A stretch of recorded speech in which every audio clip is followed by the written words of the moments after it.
Time to start. Everybody ready? Yeah. You guys ready? All right, let's do it. At this time, I'd like to call the May 16th, 2022 Planning Board meeting to session. If everybody rise and join me in the Pledge of Allegiance. I pledge allegiance to the flag of the United States of America and to the republic for which it stands, one nation, under God, indivisible, with liberty and justice for all. All right. This time we'll move into item 2A, approval of the meeting minutes from the April 18th, 2022 Planning Board meeting. Everybody had a chance to look at those and go over them. And so, is there any corrections or comments or questions or any of that good stuff? If not, we'll entertain a motion to approve them. Move they be approved as written. We got a motion, a second, and a second. All in favor, signify by saying aye. Aye. All opposed? Move on. Move on to items tabled from the previous meeting, which these are public hearings. At this time, I'll read a blanket statement about public hearings are a time for petitioners to present requests and for the public to state their concerns and voice opinions in favor or in opposition of these requests.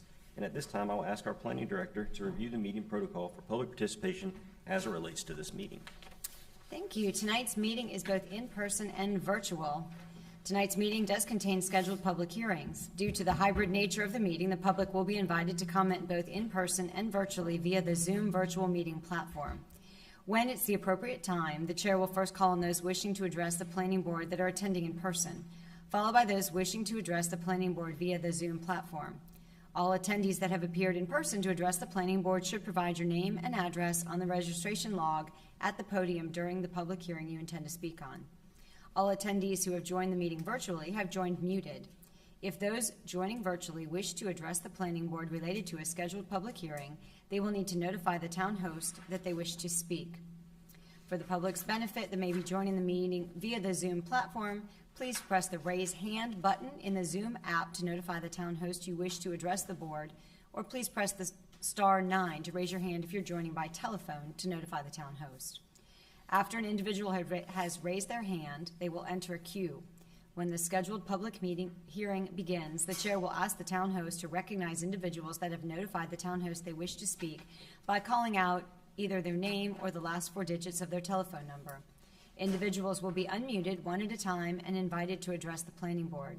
We ask all those wishing to address the planning board to begin their comments by clearly stating their name and address for the public record. This concludes the protocol for tonight's meeting. Thank you. At this time, we'll move on to item 3A, 2040 Community Vision Land Use Plan, presented by the town of Fuquay-Varina, CTA 2022-03. The purpose of this agenda item is to consider a proposed amendment to the 2035 Community Vision Land Use Plan that addresses several areas for improvement, and further information will be provided by staff. Thank you, Chair, members of the board. So as you may recall, this item was tabled from the April 18th, 2022 Planning Board meeting in order to provide more time for public comment and consideration of the draft 2040 Community Vision Land Use Plan. So since the April 18th Planning Board meeting, staff has undertaken updates to the draft plan to incorporate public feedback, correct minor typographical and grammatical errors, and ensure consistency with other adopted plans and documents. Some of the key specific changes include modifying the language regarding front-facing garages and the character area typologies to indicate that garages should be secondary to livable areas of the home without specific limitation regarding garage placement. On your screen, the top garage placement original draft text highlights the area of concern. And below that, you can see the revised language, which is more general and more of a policy level statement consistent with a document like the land use plan. In addition, you'll see that we have coordinated the definition and description for row house with that of the LDO. So row house is an existing defined term within the Land Development Ordinance, and we now have a definition that is appropriate and consistent with that, along with illustrations to match. There's also been revisions to the future land use map to reflect the existing land uses, development entitlements, and incorporate other feedback received. The color palette has also been modified to match the document and for legibility.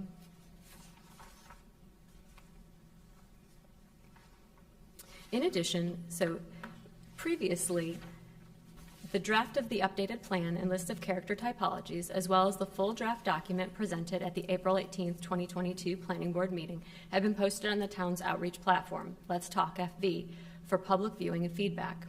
Concurrently, information was posted on the town's social media sites and website, making information available to the public.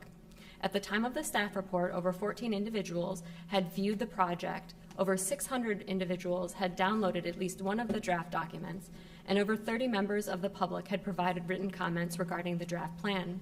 As you can see on your screen, since that time, we've had considerably additionally individuals view, download, or comment on the project. All comments that were received on or before May 6, 2022 have been included in the attachments for the board's consideration. Additional comments will also be taken and provided to the town board. Now, as you recall, there were changes. The original document that was presented at the April 18th, 2022 Planning Board meeting included a number of updates. In a summary, the overarching concepts include an increase of the ratio of non-residential uses, providing quality housing choices, increasing development compatibility, and focusing on a comprehensive approach to open space. In addition, the draft plan includes updated demographics, existing conditions, and a high-level market study. It also has the expanded character area descriptions that are a key part of the plan. Some of the changes in those character areas included in the single-family neighborhood designation, an integrated mix of lot sizes, in the multifamily neighborhood designation, small-scale developments only, in the suburban commercial and suburban office, including central public green spaces, and in the neighborhood activity center, community activity center, and regional employment center, a focus on central public spaces and an increased amount of non-residential land area and percentage of the build-out.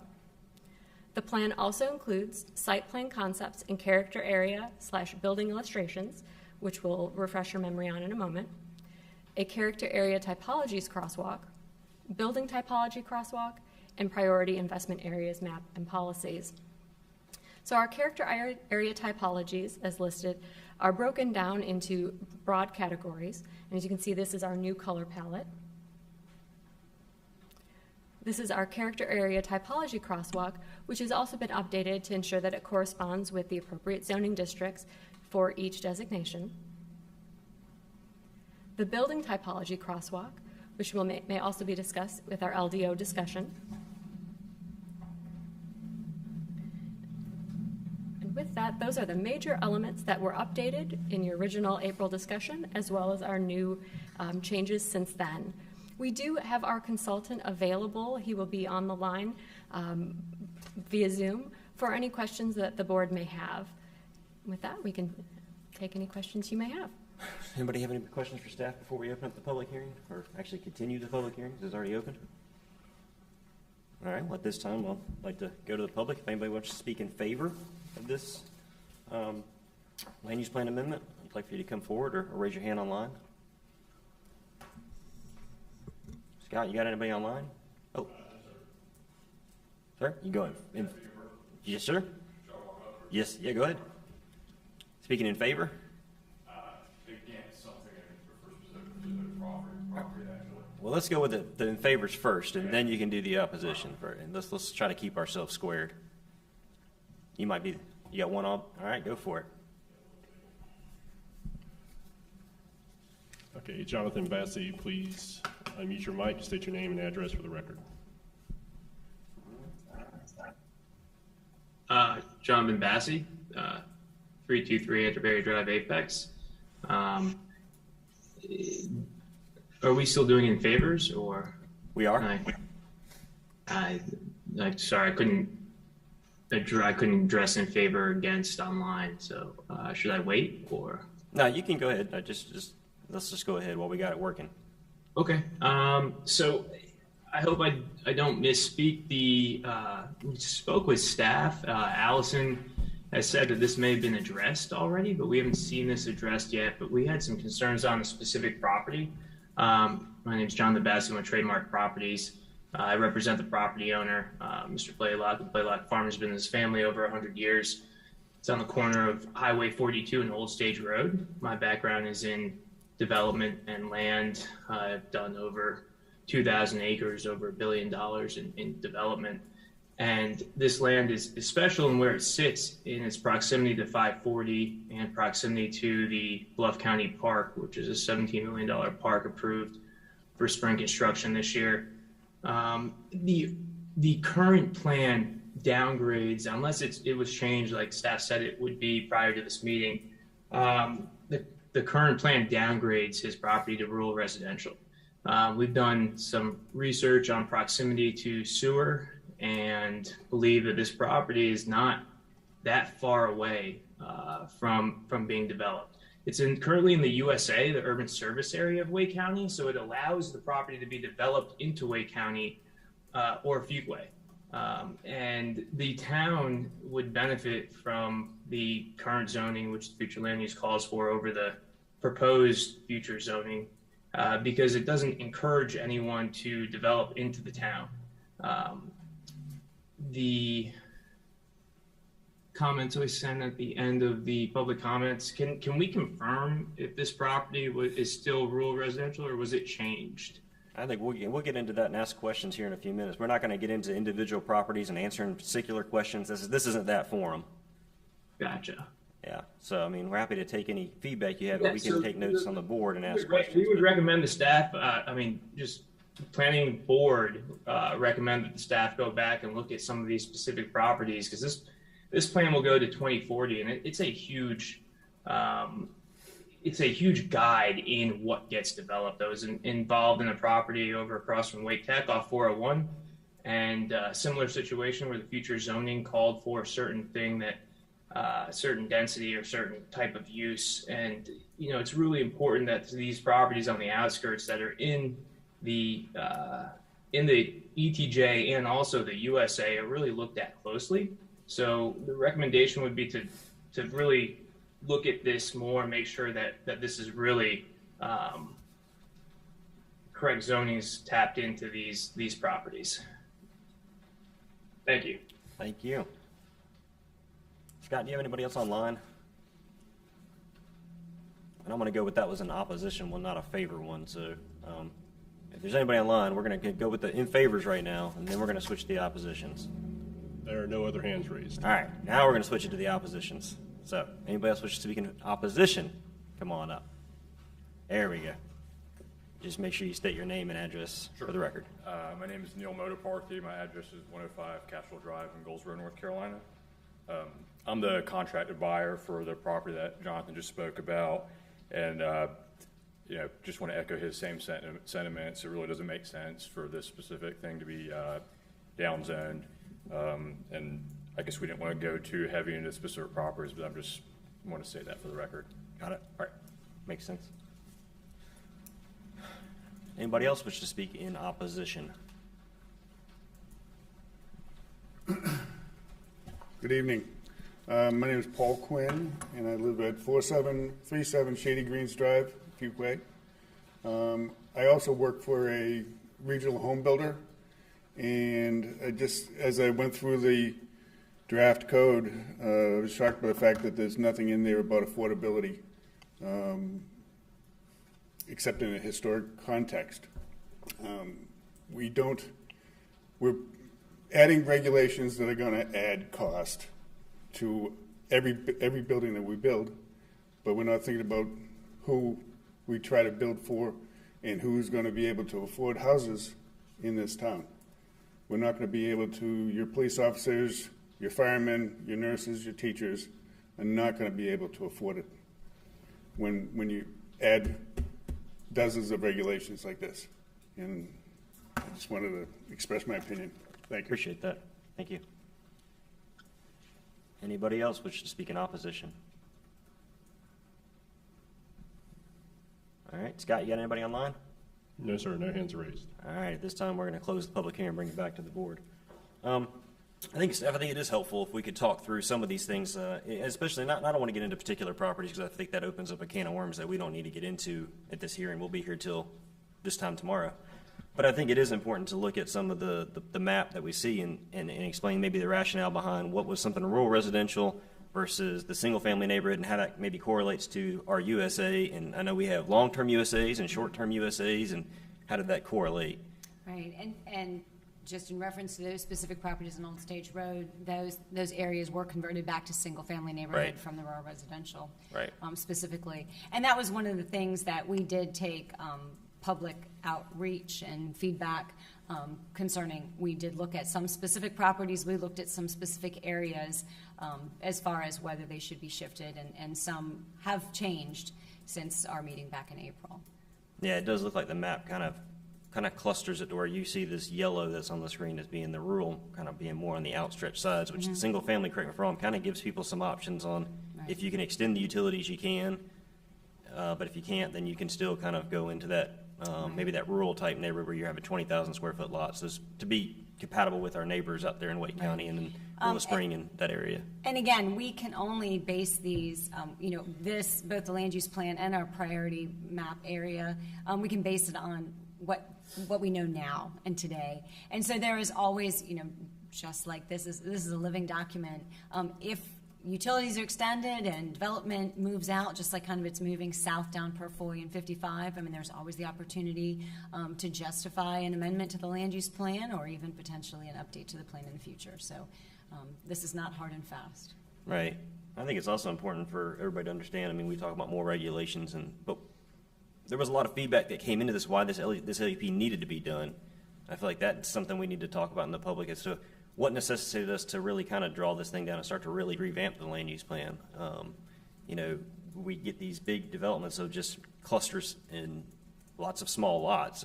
Can you guys talk about how and why we even need the land use plan amendment, Right. And so what the this land cleans use up. plan, really, I don't think it necessarily added more regulations, but it added a lot more clarification. Right. There were a lot of very vague statements that were up for interpretation, both by development community and staff. And this land use plan, through additional language and bullet points, we added a lot more information about what it should look like, what we are looking for, which I think will really help in the future. In addition, it actually added quite a few more development options, which I think have the opportunity to be applied towards affordable housing. We've opened that up, especially our mixed density, mixed residential neighborhood, that we are really encouraging a generational development, something that people could live at from first-time home buyers and renters all the way up through grandmas and grandpas, supposedly, in the same neighborhood. But the building topology specifically speaks to a lot of different housing choices, and we're hoping that this vision and kind of the expanded use types will actually create more opportunities. Right. Is it the board to make any questions? I had a quick question back on the kind of the mapping of the existing map that we have to this new map. In general, was there like a one-to-one correlation, or as I look at it, it looks pretty much, at the sections that I kind of sampled, it looks like we kind of had a mapping of if it's this type in the old one, then it's this type in the new one, which is what in general, although obviously we've been trying from the land use plan perspective to really pick out some specifics, and I saw some of those as well. But I guess the idea is that it doesn't change the zoning of anybody at this point, right? So it doesn't change the zoning at all.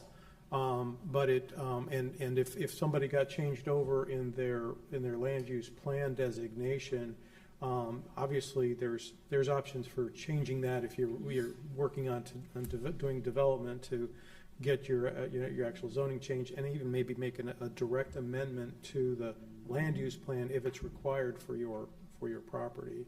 So I guess I wanted to kind of verify that my thoughts were that in general there was kind of a we've clarified and cleaned up, and then we looked at the map and either did a one-to-one mapping or in some cases we actually did change it, like this is an area where we should do something like this. So Right. So is that the correct understanding of the process here? So pretty much developed land that was already something was really that one-to-one. There was no reason to change it. We did do some shifting kind of on both ends. There have been a lot of conflicts with rezoning and residential development in some of our outskirts, the ETJ areas, which are adjacent to existing, say, county subdivisions. So there was some sort of retuning in those areas of what might be appropriate neighbors to those based on the road systems, the utilities out there, and just the general feeling of the area. The characters of that area to maintain some of those qualities. Okay. And on the other side, our market analysis showed that our balance of residential to non-residential uses is a little off kilter. And with the surge in residential development, we also felt that this was an opportune time to preserve and protect maybe some of those areas that might be in the future, if not today, prime commercial and non-residential development. So all these people moving into town have somewhere to shop and go to the doctor and go to offices and such. And so some of those undeveloped areas that were at prime nodes and intersections may be now preserved for non-residential development into the future. Thank you. Anybody else have any questions for staff? I got a couple. Okay, there you go. I'm looking at the proposed land use map, page 29. Is it possible, or have you mapped how this proposed land use change differs from what's currently adopted? Can we filter out everything but what's being changed? Single family residential going to single family residential, take that off the map and just show the areas that are actually being changed significantly. Can we do that? We can do that. We don't have it available right now graphically. I mean, staff has seen that. That is one of the things that we have been studying with to come up with these. So basically, we took what the consultant came up with, and we did overlay those to see specifically. Luckily, our IT department is amazing, and they did something exactly that. They created us a map that highlighted what changed, so we could actually go back and confirm that we agreed with those changes. So this is what results is the changes that the consultant provided us, and then staff, assessment of those changes, whether we agreed or didn't agree. Some of those we went back and challenged them on and had them justify why those changes were, and the result is the resulting plan. And so that change map, from that, can you then determine sort of how the profile of the town changes? How much more single family capacity are we adding? How much more multifamily home capacity? How much more commercial, industrial jobs or availability? Just how this plan differs from what we currently have. Right. So there definitely is a focus on adding more non-residential uses, no doubt. Because we are opening up a lot of the residential to various residential uses, it's hard to necessarily nail down numbers. But the goal was obviously to, and the land use plan speaks to creating a better balance between our non-residential and residential uses. But you could define how many acres, because as a parcel-based system, you could define how many acres fall into each of those categories. Sure. Well, I think it's difficult for her to quantify the difference between, say, a single family versus a townhome. That's difficult. No, I'm saying in this single family. land use plan, because when you look at multifamily neighborhood, the idea behind it is to have two product types at least within it. So you may have 40 acres, but how much of each? That may be a difficult thing. I'm just trying to get anything that helps us kind of understand what's actually different. Right, like what's the color. How did we fix the ratio from residential to non-residential? How did we fix it, I guess is what you're asking, right? And then other things would be like with what you're proposing, and I forgot what page, but it's towards the end, it's emphasizing a greater connection between transportation, decision-making, and land use planning, which I think is fantastic, all right? Have we done any analysis to know how this proposed plan, these new categories and maps, would impact transportation? We done any modeling? So I would suggest that that's less map-based and more in relation to the plan's requirements for the character areas in terms of connectivity and aspects of that nature. So regardless of what the designation is, the plan does outline ways that there should be connectivity. Are you talking more about the intensity of uses and where they're located and the transportation I'm just saying, you've said there's a greater emphasis on non-residential in this plan. where are those non-residential uses going? And does that differ from what's currently been studied for transportation? Because So, if yes, you're putting in more jobs in other places, you are going to be changing travel patterns. Have we looked at that? I suspect it's a good thing. That's why Right. I'm asking, like, So yes, the answer is yes on that. And to follow up on your first question, they have, and that is one of the items, there are a couple aspects that are still being fine-tuned between now and the town board. These last updates have been done to the map, and the consultant is still working on those final build-out numbers. They are in the land use plan right now, but they will be upgraded one more time before we go through. So we do, that is the kind of the final build-out ratios and goals are listed in the land use plan for what those uses and the different categories will be. As far as we cannot incorporate future plans like the 55 extension and the 401 bypass at this point because we don't have decisions made. But we definitely did put in the existing, the Fuquay-Varina Parkway, more commercial development along 401 corridor, 55, Purfoy, areas that we see. And those are sort of, looking at this plan, you can see those pivotal points that would lead themselves to non-residential development. Along 55, where it intersects with other major roads, along that southern edge of the proposed Fuquay-Varina Parkway, and other, intersections throughout town that have that potential. and then Andy, I got another. Yeah, you go for it. Thanks. Because I just thought of this when Ed brought this up. Based on this new land use category, how many zoning districts would we have that would be in conflict with this? Because you said we're changing the land use, but we're not changing the zoning. So how many zoning districts would conflict with this land use plan? I don't think any conflict. Do you mean individual properties where the zoning wouldn't match the land use designation? Yes. Right. So When that, folks come in and they ask for a rezoning, and we can't give them a rezoning because it conflicts with the land use plan, so we end up amending the land use plan along with the zoning ordinance, right? Now we're changing the land use plan. I want to know how many zoning districts would conflict with this land use plan. so the goal of the land use plan is to have the long-term vision, which may not match with the current zoning of the property. So in fact, it may very well be the case that there is a difference because that is the long-term vision versus current status. So that would be a very expected condition. Could we see that map, though? I mean, it doesn't seem like that would be a hard thing to, or maybe it is, I don't know. Well, I think the other problem you had is in the old land use plan, it was really hard to look at a zoning and correlate yourself to the land use plan. You couldn't really take the land use plan and say, hey, I'm zoned this, I should be, or I'm zoned this now, the land use plan is this now, I should be this. This That's what improves this that a lot. This kind of fixes that a lot. This is like there's a But mapping. I think the other thing about it, though, Alex, I think we have to look at is hopefully what this does is, even if the current zoning doesn't match what the land use plan shows now, when we do some rezonings, eliminating the need to do a land use plan amendment, which is what we seem to be doing on every rezoning case. And I think maybe that's the way we're trying to think about it is does this fix the problem of every time we come in with a rezoning, we got to do a land use plan amendment? So I believe it does, and so the topology map is pulled up now. So the question, I think, is that the land use plan is our vision for what we hope it to be. And so all these amendments have been rezoning it and amending it to be something else. And so hopefully this deep dive that we have done into the vision and this crosswalk typology, we can guide development to the vision that we want it to be Right. in a lot clearer manner. So your point there essentially is that if it's out of sync, what's out of sync would be the zoning if they want to do development.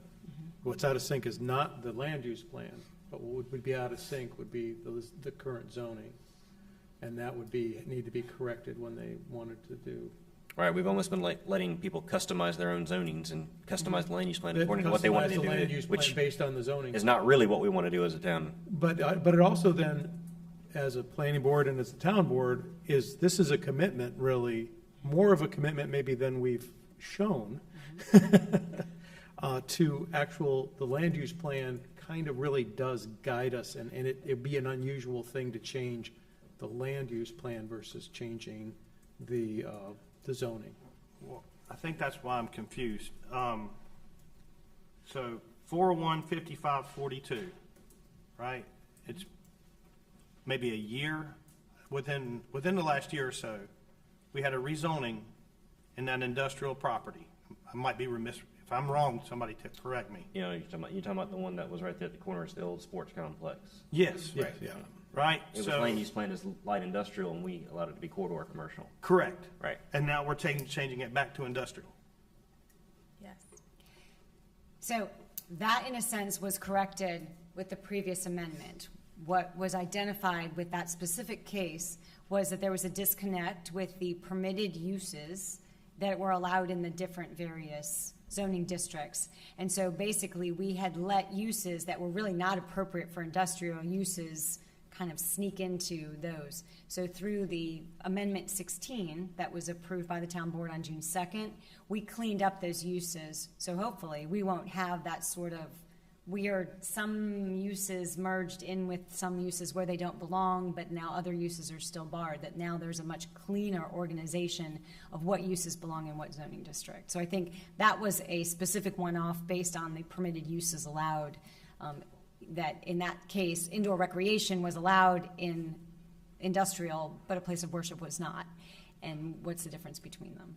So today, if we were doing this all over again, we could redo the rezoning, or we wouldn't even need to do the rezoning? Well, in this case, indoor rec would have never been allowed in the industrial use to begin with, so there wouldn't have been a disconnect between indoor recreation and place of worship. So again, the church came in today and made the same, what would the request be today? See, I think that's reaching too far, because the whole thing, it actually, you have to take another step back from that and say, was indoor recreation, should have that been permitted years before the church request even came in as an industrial use? And I think the other part to keep in mind, I think the board just disagreed with the land use plan designation on it as well. And I think that that's possible that that happens even with this. However, this at least does give you, the problem we had with that particular case too, was that it wasn't real clear, based off of the land use plan, what that property could be zoned. Because it might have had the land use plan designated as light industrial, but in some cases that we were still allowing people to rezone to commercial with some of those things. If you remember, like we had some quasi, you could be this zoning, or you could be this zoning, or you could be this zoning. Because there was not like this typology table in there that said, hey, if you're light industrial, these are the two zoning districts that you apply for that land use plan. But we still may have some situations where we have a particular property. 'Cause I mean, correct me if I'm wrong, you guys didn't go through every single property in the town. There may be some properties that we as a board just go, that doesn't make sense. That we feel like it doesn't make sense. Sure. But I don't know, when you're looking at something this global, we could be here until Christmas going through all of it. I mean, looking at each individual property right now as opposed to when something comes in. I think we're just hoping and hoping that the consultant and staff has done due diligence looking at it globally to where we kind of agree majority with the map and we don't have those changes. What we don't want to get into is where we're approving a land use plan amendment every time we do a zoning plan amendment. That really would defeat the whole purpose of doing this. Oh, I agree 100%. That's one of the things that drove me nuts every time.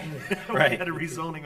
And I think when you look at the specifically- land use plan, I mean, basically, you can kind of see where the clusters of things are wanting to be, right? You can see where the commercial and the non-residential are along kind of the highway districts. And I think it kind of plays back into the next agenda item where we have the highway corridor overlay zoning district map, which kind of shows those too. But that's not really part of the land use plan. So it's a little bit confusing there. I feel like before, if we looked at the crosswalk, we would have dots everywhere. And there Right. are a lot less dots here now. So it's everything's very consolidated now. We may be lost, but at least we know where we're going. I mean, we may not get to the same spot we want to go. We at least know where we're going, like how to get there. Alex, does that answer your question at all? It does. I won't pretend to remember everything about that case, but And that case specifically was not a land use plan amendment. That It was was. just a rezoning. No, we had determined, as Andy mentioned, that we had a much kind of broader range for those different categories. And so at that point, we felt that general commercial could be interpreted in the light industrial zoning district. okay. That's what threw me, because I'm looking, Right. that was industrial, we changed it, and now it's industrial again. So- Yeah, and I But the think land use plan, it's consistent. The land use plan was never modified. Okay. So we did not change it back. Thank you It has for been that consistently clarification. industrial. the feeling was the zoning going to corridor commercial was appropriate for the light industrial zoning, or the land use plan is what we kind of landed on. Yeah. But now that wouldn't fly because. But now that wouldn't fly because we have very definite. We have a dot that says, hey, no, that doesn't happen. Exactly. Right. So how does our transportation plan correlate with this plan? Are we expecting changes now to our transportation plan to support these new uses? Yes, it is actually in the planning budget to do a CTP update this summer, because we're also hoping that the NC 55 extension, the 401 corridor study will all be complete, and that can all be integrated in. On these plans, we 5 years ago or whatever, longer, I guess, when we did the original 2035 plan for this, and we did the LDOs a little bit before that, and we did the transportation, pedestrian plans, all that stuff beforehand. All of those, when we did them, they were kind of the first time we were doing them.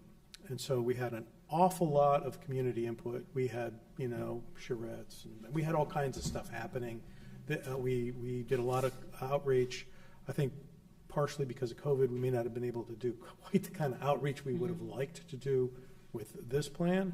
But I think just in general, it would be a good idea to really try to, with the future plans, to try to really roll out, especially when there's going to be, now this one was, we tagged it as just an update versus a big change. But again, having more opportunities for both outreach to the public as well as input from the public, I think would be worthwhile on future plans, because that is my concern about this plan, is that I don't really feel like we kind of did as much as we maybe have done in the past for these sort of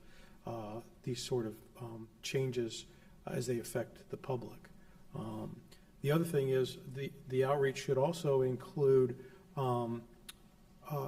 businesses and commercial people that are interested, the builders, all that sort of stuff. Kind of just the social media kind of hit me where we did, we do Facebook and Twitter, but we didn't do like LinkedIn, which is where a lot of the businesses and a lot of the commercial folks might actually, if they're following the town of Fuquay-Varina, about what are they doing, things that are affecting their businesses, that there might be ways to reach out. Not just, we do want to reach out to, the citizens, but we also want to reach out to the businesses, especially the ones that are impacted, and maybe make a better outreach for that as well. So, but I do understand the restrictions, but I think in the future we should really look at as much as possible to expanding that outreach. Maybe not to the level of when we first introduced an LDO after 30 years of not hashing over the same code, but. Yeah, I don't know if you got a chance to look through any of the public comments or not through there. Yeah, I did, yeah.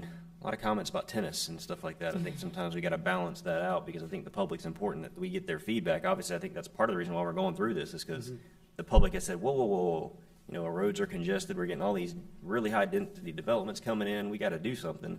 But then you also get to a point where people are talking about wanting tennis courts in an LUP. That part gets right. And I'm not saying that that's not needed or not warranted or not something that's valid. It's just that gets to be difficult. But along those lines, and Pam, I think you handed us something for the comments we just got. I don't know if you wanted to address that. You said you wanted to talk through some of that. And we can definitely address this also with the land development ordinance, because that gets kind of into the nuts and bolts of it. Is that where you'd rather address it? Yeah, we can do that. But just as a general statement, I think it's important to realize that when the consultant was brought on board, we communicated them, the values and some of the important changes we thought were necessary based on town board feedback, residents' feedback, builder feedback, developer feedback. So that was all taken kind of at the very beginning and rolled into some of the reasons why we needed to do this update. Right. And I'll be honest with you, I think the land use plan itself is great. It at least gives us a place to start. I think we're going to have a fair amount of changes just because it's, we kind of identified some things that we didn't have previously identified, and so we're going to figure out what works and what doesn't work. But the document as a whole, I think, is a much, much better document. You guys did a great job on putting that together and making it cohesive, and at least the LUP and the LDO talk to each other, which that's that's like 85% of the battle right there, I think. I think there's some individual things in there. Like one question I particularly had is, when you're looking at this thing, in the RMD zoning district, you can only do mixed neighborhood residential for less than 5 acres. What do we do if you're between 5 and 10? Because a PUD is a minimum 10 acres. So if you're in that 5 to 10, you're kind of stuck doing a conventional subdivision. Is that kind of where we're landing at? right now. You know, so right now we have some guys out there that may have 8, 9 acres that they're really limited on what they can do. And if you have 8 or 9 acres with a bunch of wetlands on it, or a bunch of streams, or a bunch of unusable soils, or, you know, you kind of are, we may have some amendments, I think, to do there to help out some of these little guys that have some property, some infill type stuff. Mm-hmm. And that's definitely something we can fine tune through the LDO, not the LUP. Right. And I think that has to kind of go back and forth too, right? Because they have to talk to each other. But to that point, I think getting into the very nitty gritty and the specifics of something of this size in this form doesn't really. I think we're going to have to implement some things and then see what works and what doesn't work, and be open to change and be open to, hey, that really was not the best of ideas. That we gotta kind of be open to what's working and what's not working. So that's just my 2 cents.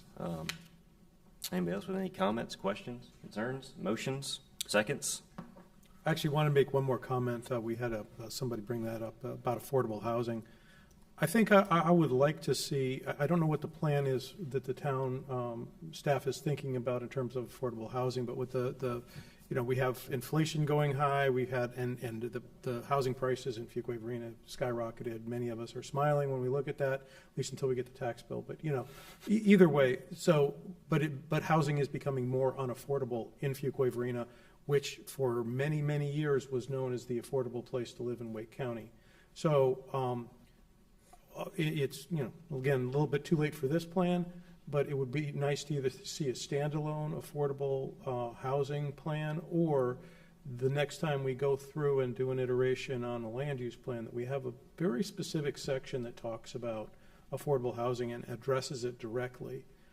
Versus kind of, well, this will make it, let's call it and spell it out. What is the town of Fuquay-Varina's plan to provide affordable housing, especially now that there isn't much around anymore? That we need to have some sort of a plan to do that. And I don't know what direction that can take, but I think it is something that's important to call out now. It's something I've often called for, but, you know, honestly, it was kind of silly to ask for affordable housing when everybody was moving to Fuquay-Varina because we had affordable housing. Mm-hmm. That's not true anymore, so I think it's really important for us maybe to start flagging that. Sure, and staff is working on that individually, independent of this. Okay. As well as we're talking to Wake County and some of our neighboring communities. Right. So right. Luckily, we can all sort of work yeah. together. So it'd be interesting to see something like that coming from the planning board and the town board, of course. And there could be some things done in the LDO to incentivize some economy housing within a development that incentivizes a developer that can allocate some areas, and we can do that through that process as well. Yeah, and like I said, it's probably a little bit too, you know, it's been too early until now to do that, but I think it's definitely. We're there. We're there. With that, I'll make a motion. All right. Make a motion to recommend, let me make sure I'm on the right one yet. Recommend approval of CTA 2022-03, an amendment to the 2035 Community Vision Land Use Plan to be renamed the 2040 Community Vision Land Use Plan as presented and recommended by town staff. The amendment improves upon the land use plan and is reasonable and in the best interest of the public for the reasons identified by staff. I have a motion. A second. I got a second. All in favor? Say aye. Aye. All opposed? We are approved with that one. All right, we will move on to item number 3B, Land Development Ordinance Amendment, 2040 Community Vision Land Use Plan, Town of Fuquay-Varina, CTA 2022-04, Amendment number 19. The purpose of this agenda item is to consider a proposed amendment to the Land Development Ordinance that addresses several areas for improvement, and further information will be presented by staff. Thank you. I'm submitting the agenda abstract and supporting documents into the official records. Town staff and community have gained significant experience using the Land Development Ordinance since its adoption in 2016. We're first going to go over, since we presented it before, we're going to go over, since the April 22 Planning Board meeting, the following changes have been made to the proposed amendment in response to revisions to the 2040 Community Land Use Plan, public feedback, town board feedback, and development community feedback. So the effective date where referenced has been changed from May 2nd, 2022 to June 6th, 2022, as this item was tabled at the April 18th Planning Board meeting. References to open space subdivisions have been moved or replaced with plan unit development. In Article F, the use standards, the open space subdivision has been removed as a residential development option. In Article G, The minimum lot sizes and maximum density in the residential zoning districts has been restored to the current values in the dimensions and standard table. Appendix B on our form-based zoning district, language has been added to clarify how live-work units may be incorporated as a development type to meet the non-residential area requirements, and language specific to plans that include both CMU and EMU zoning districts regarding street screening has been removed due to further encouragement of the urban form within the section. In Appendix D, this is plan unit developments, the plan unit development standards have been expanded to incorporate open space requirements and additional standards for cul-de-sacs. Guidance has been added for plan unit developments, designated single-family neighborhood on the 2040 Community Vision Land Use Plan to be developed with the two housing types, large single-family dwelling and small lot single-family dwelling. The standard single-family dwelling housing type has been further divided into large lot single-family dwelling, minimum 10,000 square feet, and small lot single-family dwelling, minimum 8,000 square feet. The option to request an administrative adjustment have been added to the perimeter development requirements to provide for supplemental perimeter buffers in place of matching the number of adjacent lots in existing subdivision. So the proposed changes presented during the April 18th, 2022 Planning Board meeting, since it's been a while, I'll kind of run through these. Language has been added in Section 1 to allow for flexibility regarding town-owned buildings and properties. Section 2, Article C, an update to the terminology neighborhood mixed use and urban mixed use to commercial mixed use and employment mixed use. The land use plan establishes new titles for 2 of the 3 form-based districts to better describe their development effects.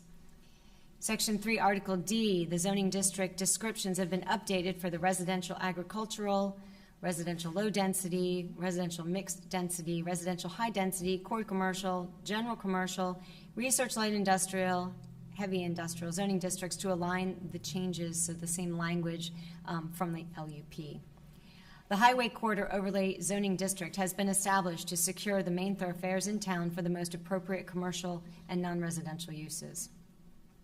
In Section 4, Article E, zoning descriptions again in those form-based districts have been updated. Section 5 and Article F, an update to terminology for the form-based zoning districts. Permitted use tables have also been updated to address the amendment to the development project section and the form-based zoning districts. The development type mixed-use development has been removed as a development option. Staff finds the variety of other mixed-use development options offered in the LDO as better options and produce most creative solutions. In the multifamily section, the apartment development type has been amended to include a purpose and intent section as well as more open space requirements. Townhouse developments have been moved from the single-family development type section to the multifamily development type section. This brings the development type in line with the updates in the LUP. Previously, townhome development was its own section, but now it's a part of multifamily. Updates in the open space development section, which is now, that has been removed, so I'm going to skip over those. See, the RHD zoning district has been removed from the open space development tables as new development in the RHD zoning district will no longer qualify as open space, and open space doesn't exist. The word collector has been removed from a section regarding street tree placement of open space developments as it wasn't being used correctly. See, Section 6, Article G, updates have been made to the dimension and standards table to align it with updates with the LDO. Minimum lot sizes for the residential zoning districts have been increased to align with the recommendations from the LUP, so that actually reverted back as well. See, the traditional mixed-use developments was taken out of Section 7, Article H. Section 8, Article J, an update has been made to increase the lot size at which a maximum 50% environmental feature requirement is applicable. Row house has been added to the list of development types for which the rec fee in lieu is applicable. The number for calculation of recreation dedication fee in lieu has been amended to 1/20th of an acre from 1/30th of an acre. The reference for the fee has also been updated. Additionally, the timing for permit choice has been expanded. Row house has been added to an exemption in the mail kiosk section. Subdivisions under 30 lots may be exempted from this parking requirement.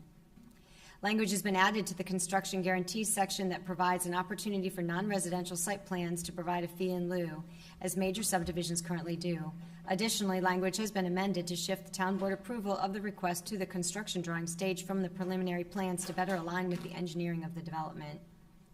Again, in several sections, we've updated the form-based terminology and taken out the mixed use. Removal of the year and a reference to the 2035 Community Vision Land Use Plan was done.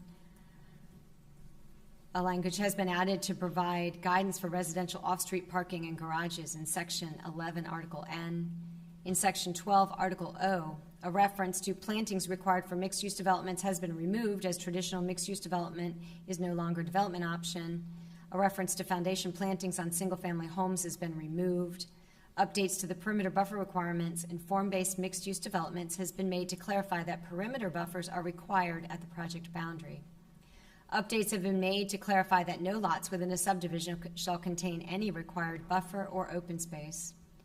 The use types list has been updated to include the updated form-based districts and to rearrange the intensities of some single-family and multifamily uses.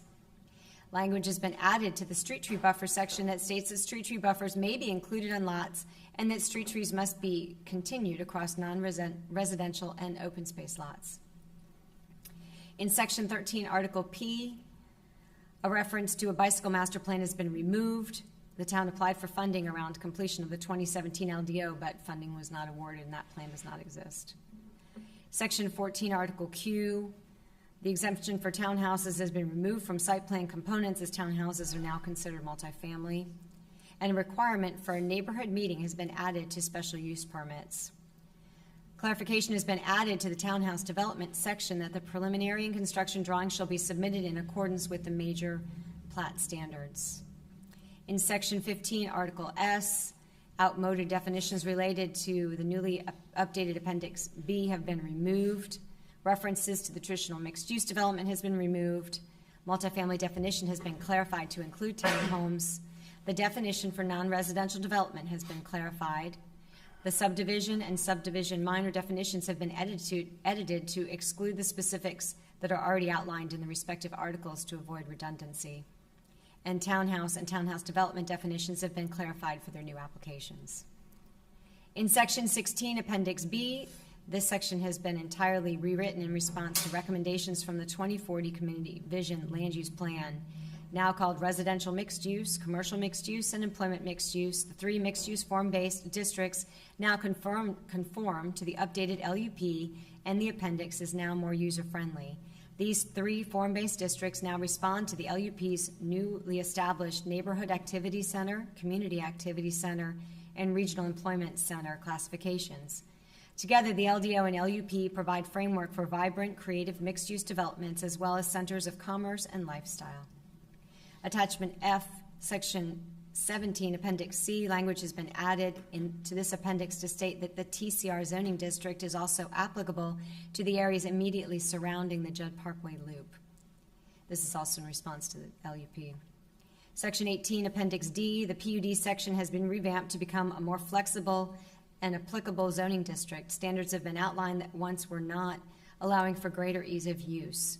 PUD project sizes have been expanded and the delineation of residential versus non-residential project area has been expanded. The PUD zoning district and building setback and separation has been revamped to have greater building flexibility. Standards have been added to the open space section to allow with other open space development and encourage a higher quality open space project. Also, in response to some developer concerns in the Home Builders Association, we did remove the restrictions. We encourage to de-emphasize front-loaded garages, but there are no restrictions other than the ones that were already in the form-based district specifically. With the abandonment of open space developments, we have been seeing more and more concept plans being submitted with rezoning applications. So in order to kind of move that forward, the open space requirements for 25% open space have been incorporated into the planned unit development procedure now. And so we will be coming forward at rezoning with a master plan. Just the form-based and PUDs come to the rezoning with a master plan. The bonus for the development community is once you have that town board approval of the master plan unless there are any amendments or changes to that master plan.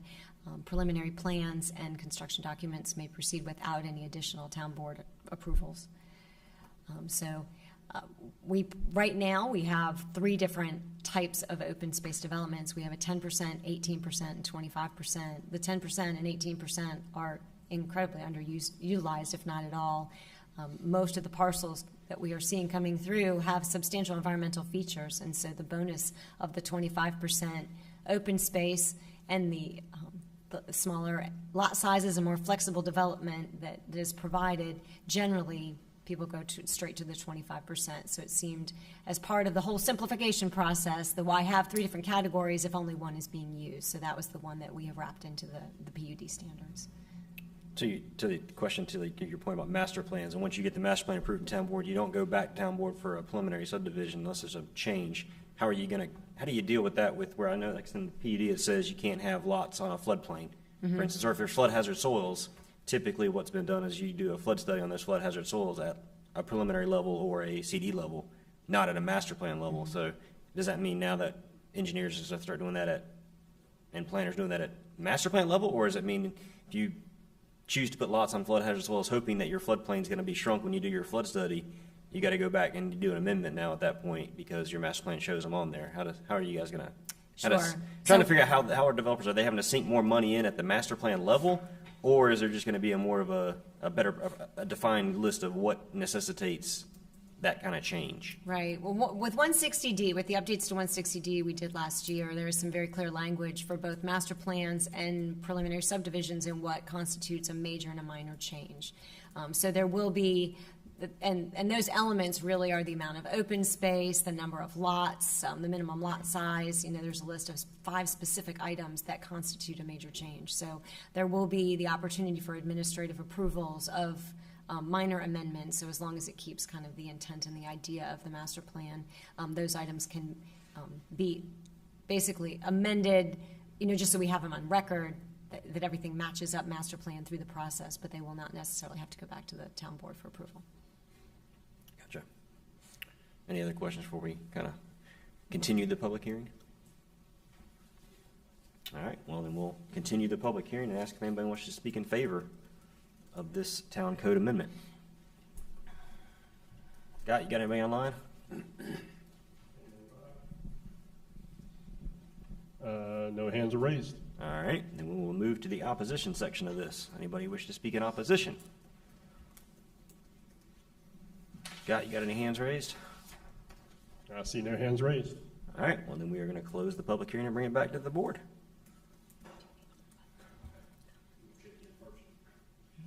We did check in person. Yeah, we did in person. So, bring it back to the board. I know I have a lot of comments or questions, but I'd open it up to the board so that you guys could, if there's any particular things that you have in it that you've gone. It's a pretty big change. And a lot of documents, a lot of stuff in there. Any comments from you guys or anything that you saw that kind of stuck out to you?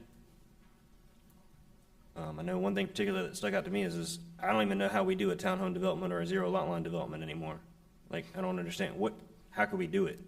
Like when you get the LUP that's come in and basically you're looking for multiple product types, how can somebody do a townhome only development outside of being, if they were just happen to be zoned RHD and didn't have any conditions or anything like that, how would they do a full townhome development now? So if you had an existing property that is zoned RHD today. But outside of that. Right. So outside of that, obviously the land use plan speaks to the RHD zoning district, both townhouse and multifamily developments being more of a small scale infill development. If you wanted to do a larger development, it could be incorporated in either the form-based development, that would be a portion of the residential component in that form-based development, or as part of a PUD, it could be one of the 2 housing types. But not solely a townhome development. That's what I'm saying, like not just a townhome development. No, the key element here is a variety of housing types. We would like to see that blend, that generational housing, and a variety of housing types being offered. So do you see like the townhome development kind of leaving the ordinance at some point? No, I think the idea and that the land use plan talks about is a lot of the existing subdivisions around are single-family detached homes. So you could potentially do a townhouse development with a core open area, townhouses around that core, and then maybe single-family detached on the ring around. So your transition to your existing neighborhoods would be single-family detached homes that matched up kind of with their neighbors, with your higher intensity, smaller lot sizes in the core of the development around the community gathering spaces. How does that differ from a PUD? It would be a PUD. Right, but as I'm saying, it's not, I don't know, I guess when I'm thinking of townhome development, I read it, it almost seems like that's only townhomes, like there's not any other uses. I guess I'm kind of, in my mind, confused as, what's the difference between a townhome development, if we called it a townhome development, and a PUD? So basically, all of our development, all of our residential developments, if it is not a conventional subdivision coming in at this point in time, will be PUDs. Right, so it's not a townhome development. I guess that's the thing, that adds a little bit of, I think, complexity in it, because if you look at the townhome development section, it has a different open space requirement than the PUD does. So that's only if it's being developed as a freestanding RHD townhome development. so that's the only way you could do that, is that zoning it, or, And the same thing, multifamily and townhome can both be integrated in both a form-based development and your PUDs, but they would then follow the PUD standards. So the only time that there's open space for the multifamily falls into place is when that's an isolated multifamily that's kind of what I was development. gonna, I couldn't find anywhere where you could do a townhome or a zero lot line development unless you were RHD, just happened to be RHD, which I don't think there's too many that are right around, that are just automatically zoned that way. So that was kind of one of my questions, is how that worked out. And I guess that's to that point in the open space. I mean, I get how we landed at 25% for the PUDs, but why do we have a different threshold for zero lot lines in townhomes? Why are they 15 as opposed to 25? Is there a mechanism as to why the open spaces are different? It's what they were previously. That So we was just not a didn't change. change it. I guess that's the question is, at some point, do we want to be more consistent with, So generally, is there an advantage to one versus the other? I mean, outside of the zoning, I mean, so the 15% is considered activated open space. We're asking for active open space. In the PUD, basically you're taking your 25% is your primary, secondary, and common green. Right. So your primary is going to be your environmental features, your wetlands, steep slopes, stream buffers. Your secondary can be your stormwater, your amenity center, if you have a pool type of thing, and then your common green is your activated open space, your playground, your cornhole, your open field that you could toss a ball at. So the townhouses are not asking for that delineation of those three different types. They're basically asking you to concentrate. Most of that is active open space for the residents. and the PUD, the common green is 5% of the 25, if I read that right. Did I read that right?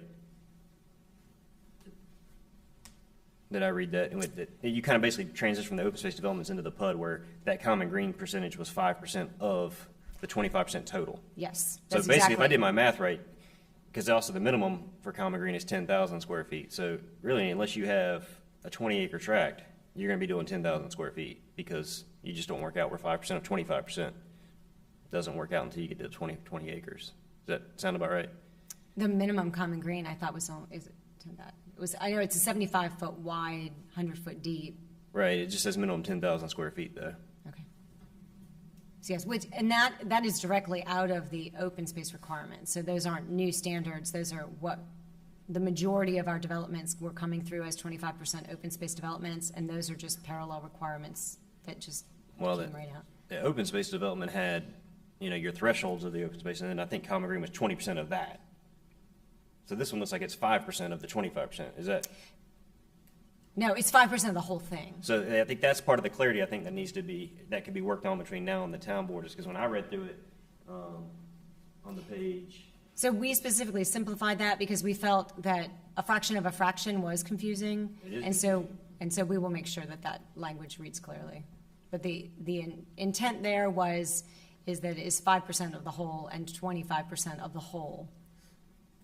So basically, that's 30% then of what would be required in a PUD. No, the common green can be part of your 25%. Okay. So your 25% is going to include common green, primary, and secondary open space. But you have to have 5% of the whole property as the common green, so it's going to be way more percentage than the 25%. Okay, I'm tracking. I think there could be some clarity into that to make sure that math Right, Kind of 'cause it check used to that, be 'cause that is 20% different. of the Because 25. that is different than the way the other one was worded, because it was a percentage of the overall. Right, so, and it was, people were confused by that. So that was one of the reasons why we tried simplifying it, so you don't have to do two calculations. You basically have your whole, 25% of your whole and 5% of your whole. But yes, that 5% can be inclusive of your 25%. Got it. Mr. Chair, in response to your question, if somebody wanted to do an all-town-home development, they could rezone and do an LEP amendment, and that would come before the planning board and the town board, and that would be a decision for y'all to discuss. Yeah, which, man, we're trying to get out of that, aren't we? Exactly. So I think that the applicable, obviously, we've talked tonight about the potential for future non-residential development. I mean, I think that would be a key element, that if non-residential development went in, we had some core shopping areas and other things, that it then might be logical to have higher density housing nearby. That would be a justification in the future. Right. Yeah, I mean, I think overall, I think there's some clarity things in here. Like, for instance, in this figure where it talks about cottage home developments, the figure that's in there basically you couldn't even do what that figure shows based on the rules. I mean, the common green area, and it's not big enough, it doesn't meet the thresholds, it doesn't meet the dimensional requirements. So that kind of stuff, I think we got to get cleaned up so that. Yeah, because we're recycling the old. We're recycling some of the old stuff, but it doesn't necessarily Back apply to with some of the change newer, yeah. requirements. When we have to have 75 feet, but we're showing something that's common green that shows 60 as a diagram, those kind of things, I think, tend to add to the confusion of the document itself. I think there's a mention of furniture along a roadway, and it just says at regular intervals, but I couldn't find where it defines what those intervals are. So how does the developer, when he's going through and budgeting things, is he putting 15 benches in, or is he putting 2 benches in? Those kind of things.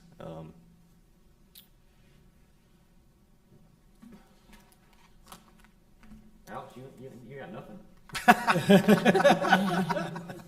This is your show.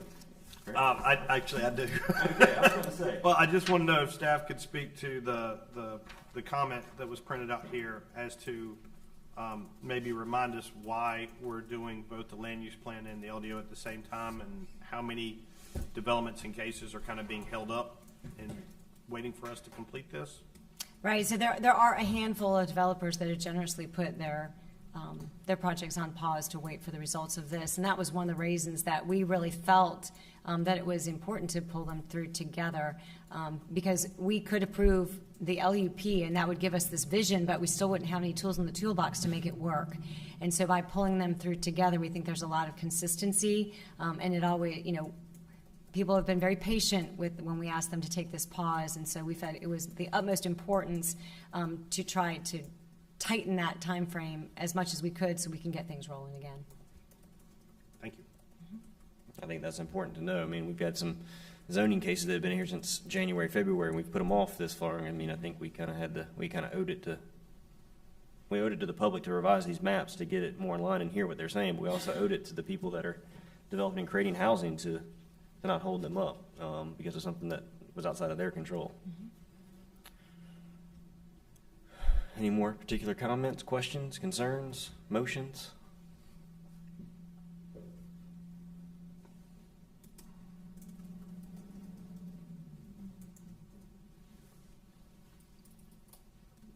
I'll go ahead and make the motion. 2 for 2? Yeah. Recommend approval of CTA 2022-04, an amendment to the land development ordinance as it is reasonable and in the best interest of the public for the reasons identified by staff. We have a motion. We have a second. Second.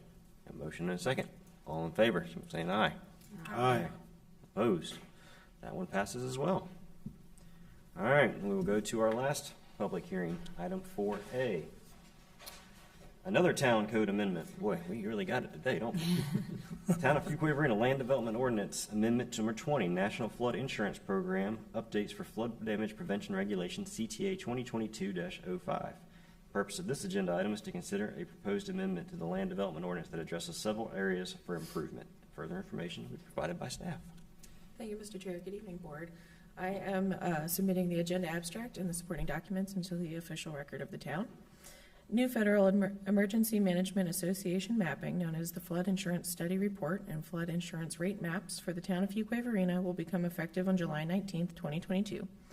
For the town to remain members of the National Flood Insurance Program and for residents in Fuquay-Varina to be eligible for flood insurance, the town is required to comply with 44 CFR Part 60.3D of the NFIP regulations prior to the effective date of the new mapping. NFIP regulation compliance includes amending existing floodplain requirements, adopting new requirements, and showing evidence that the regulations amended meet or exceed the minimum requirements. Staff has incorporated model ordinance language provided by the NC Department of Public Safety into the Land Development Ordinance in order to comply with these requirements. The proposed changes are as follows. Section 1, Article I. Section 1404 of Article I has been completely rewritten per the direction of the state's model ordinance for full compliance with the NFIP.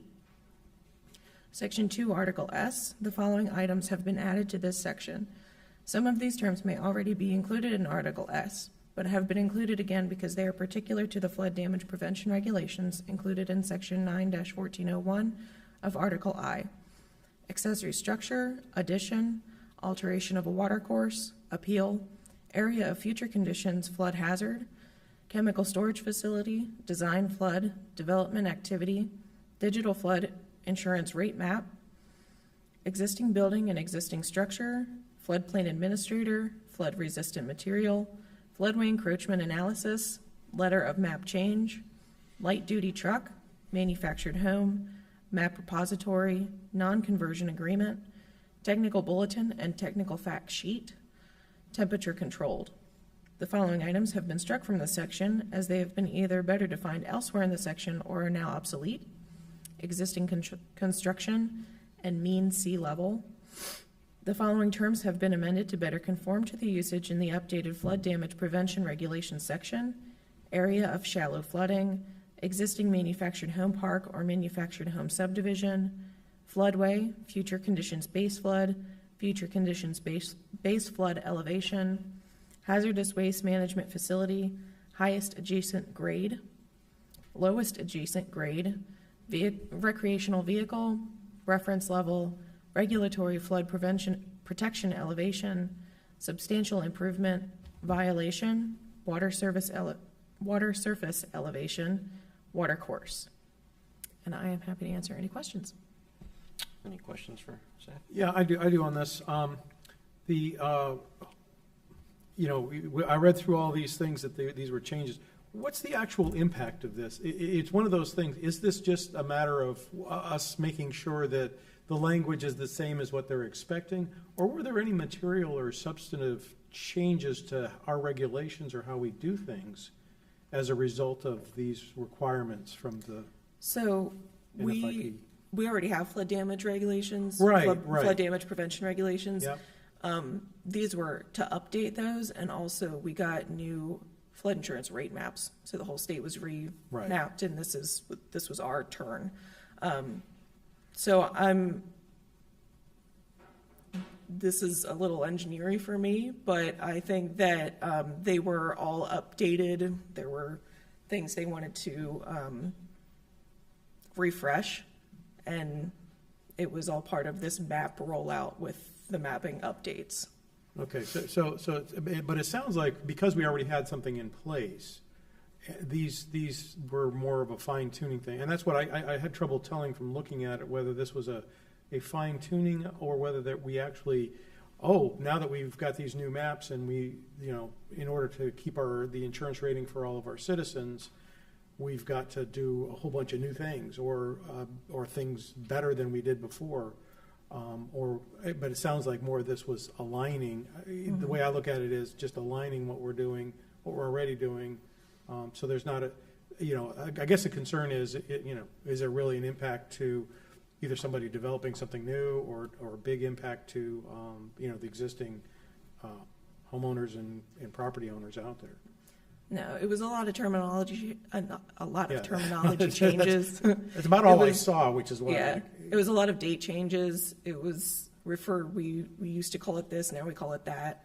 Right. But I don't believe there's any substantial. This would not change your day-to-day practice. Because I know, we went through, some of the FEMA stuff before.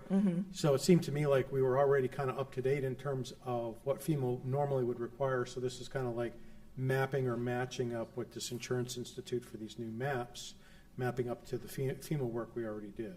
Is that kind of how I understand it? I think the big difference, and I don't know the terms, the in terms, but Yeah. is the maps themselves are going to influence development. Okay. Where this is an update to coordinate it, but it's really the application of the maps. Right, and we don't really have a choice there, because the state puts them down to us, and, I mean, we could say no, and then, really mess everybody up, right? I mean, that's really not an option. Yeah. But, okay. I think you have FEMA regulations that require you to get those maps changed if you want to change, if you feel like that something's done in error, there's a process to change that. Right, yeah. But I think the terms it's an effective map and a preliminary map, and it sounds like the preliminary maps are becoming effective as opposed. Yes, that's exactly it. So does this affect any, I know we've had some issues like fire flow in the town, and that's kind of impacted insurance rates and stuff, so now we require fire flow analysis at annexation and stuff. Does this change anything for people's insurance rates?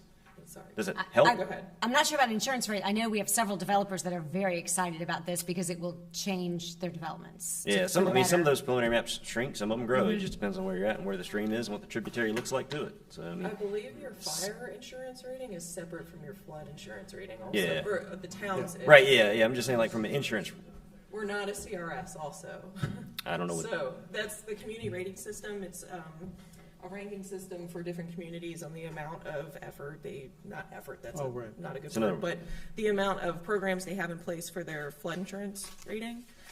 So that it's a lot of coastal communities that have that sort of thing that really have a lot of impact from coastal flooding, not just your So this kind of really doesn't run-of-the-mill. impact our existing residents unless, for instance, you sell a home and then somebody buys the home and that map changed and now all of a sudden the floodplain's there and now you've got to have flood insurance first before you didn't. Yeah. That sound about right? It's an update. It's an update to the map, so it will definitely help.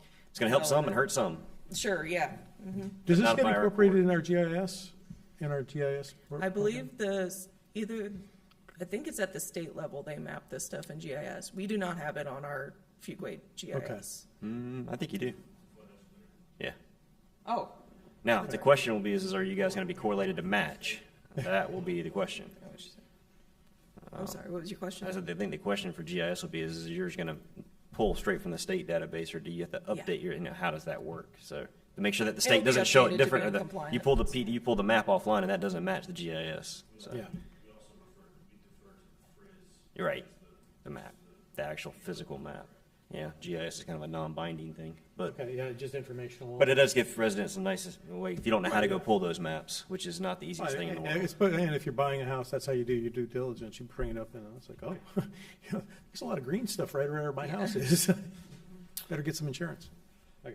All right, with that, does anybody else have any questions before I open the public hearing? All right, well, we're going to open the public hearing and ask if anybody wishes to speak in favor. I'm not guessing we're going to get a lot here. Might be the only person that has flood insurance around here because I've got an anxious kid after a flood in Charleston. So this will be great for us. I actually knew about this beforehand. Nice. It'll make what's already really cheap in flood insurance a little cheaper. Scott, you got anybody online? No, hands are raised. Yeah, I didn't think so. Anybody in opposition? Nope, there's no one alive. All right, anybody in person with opposition? So, there's no one there. All right, well, given that there's nobody in person standing up, I guess And we're going to everybody, close the public everybody hearing. who already left did. Yeah, we're going to go ahead and close the public hearing and bring it back to the board for comments, questions, or a motion. Motion to approve is presented by staff. Got a motion and a second. All in favor? Aye. All opposed? That one carries. All right. I think the only item we have is 6A is just the planning staff report. Not really to do with that. Does anybody have any questions on it, or I'm guessing probably not? And if not, One question. All right. You mentioned a transportation plan update this summer? Did I Potentially, get that that right? is in the budget, yes. in I the mean, we're budget. hoping, again, that the NC 55 extension and the 401 plans, we're hoping to incorporate all that. We'll see, Maybe fall? maybe. I mean, it's in the budget starting July 1st, so, Right, so I mean, it's in the it will next year. be in next year's fiscal, yeah. Okay, thank you. We can start working on the other stuff while Understood. there's not a set time frame at this point, except I just don't have the money till July 1st, Gotcha. Thank you. so July 2nd. potentially. All right, Barbara, it's your time to shine. Motion to adjourn. Got a motion and a second. All in favor? Aye. Opposed? We're adjourned.